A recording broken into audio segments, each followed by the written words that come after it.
Hi, it's Dave, and yeah, it finally happened. I broke down. So, you know, car's been amazing. It hasn't missed a beat.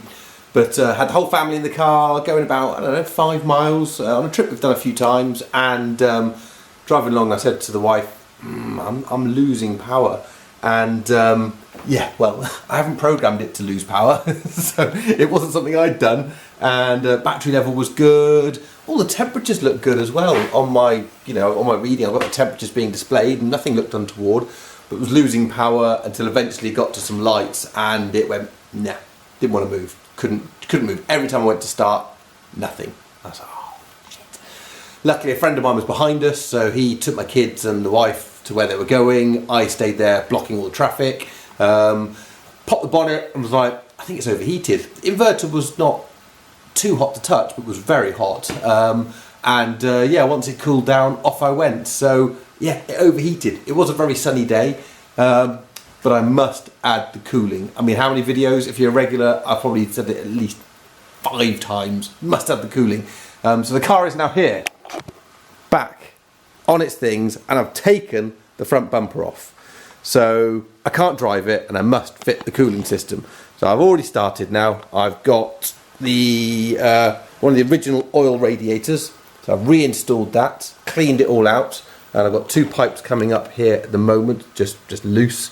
So I've got a Nissan Leaf pump, got another header tank.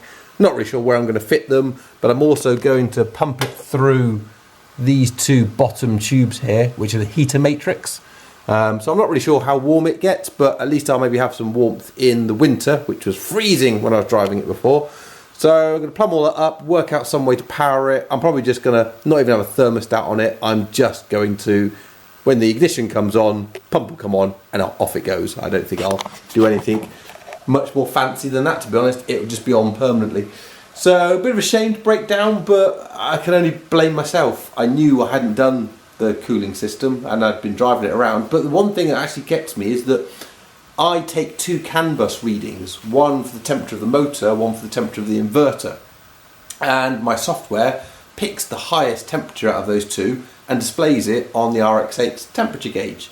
And I've seen the temperature gauge move up. Once, I think I did about a 35-40 minute journey once, and it started to creep up. So I just backed off a little bit and it cooled down. So I think that's the motor temperature, and I think the inverter temperature that I'm picking up clearly isn't working, because it was definitely the inverter that had got hot, and it wasn't registering at all. So I need to go back and look at that, because it's just quite nice to have the temperatures on there.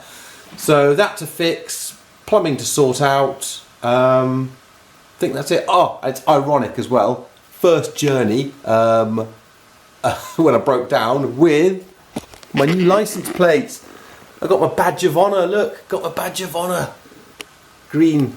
But yeah, first journey out with the green plates on, I broke down. So anyway, I'm going to tinker now for the next few days, get this cooling system in. I don't think it's going to take a lot. I haven't got some of the right pipes, because the Nissan stuff is 19mm.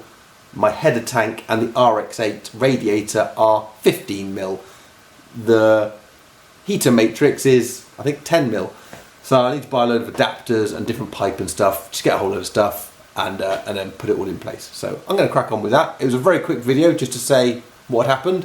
Thanks again for watching, and I'll update once this cooling system's in place. Cheers.